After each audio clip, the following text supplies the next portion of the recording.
يا من اسمه دواء وذكره شفاء. میں علی زین العابدین نے 22 21 یا 25 تین روایتیں. کتنی تھی؟ 21 22 یا 25. یہ تین روایتیں ہیں کہ امام علی زین العابدین نے یہ دور اپنے بابا کے ساتھ گزارا. بسم اللہ. 21 سال 22 سال یا 25 سال. اور بعد از واقع کربلا تین روایتیں اس حوالے سے موجود ہیں. 34 سال 35 سال یا 36 سال. 34 35 36. اب ایک حصہ پہلے کا ہے, ایک حصہ بعد کا ہے. بعد والے حصے کے بارے میں اگر آپ تاریخ, چونکہ وقت اتنا نہیں ہے کہ میں ساری ڈیٹیلیں آپ کی خدمت میں عرض کروں, اس کے حوالے میں یہ میں نے تاریخ میں پڑھا ہے کہ امام علی زین العابدین نے بعد از واقع کربلا مدینے میں ایک ایسا مدرسہ قائم کر رکھا تھا کہ جس میں ان کے پاس آ کے طالب علم حاصل کیا کرتے تھے. یعنی یہ زیادہ تر مشہور جو بات ہے وہ امام محمد باقر علیہ السلام اور امام جعفر صادق علیہ السلام کے ساتھ ہے. لیکن امام علی زین العابدین نے جو مدرسہ قائم کر رکھا تھا اس میں علماء کے لوگ پڑھتے تھے, اور آج بھی جن راویوں کو کہا جاتا ہے نا کہ یہ سچے ہیں, ان پہ کسی قسم کا ڈاؤٹ نہیں ہے, اور واقع کربلا ان سے لیا جاتا ہے یا تاریخ معصوم لی جاتی ہے, یہ وہی شاگردان امام علی زین العابدین ہے.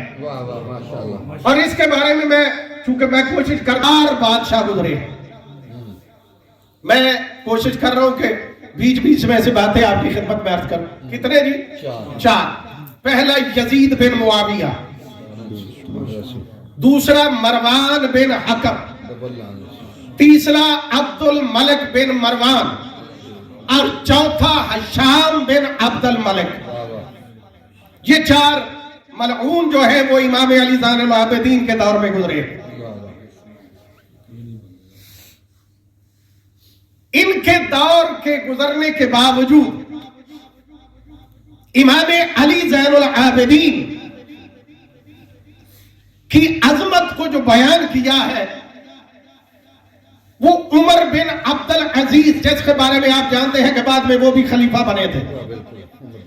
عمر بن عبد العزیز کے پاس ایک مرتبہ امام علی زین العابدین تشریف فرما تھے کہ یہ سوال کرتے رہے, امام جواب دیتے رہے, درباری سوال کرتے رہے, امام وہاں پہ جواب دیتے رہے. چند لمحے گزرنے کے بعد امام علی زین العابدین عمر بن عبد العزیز کے پاس سے اٹھ کے اپنے گھر کی طرف چلے گئے.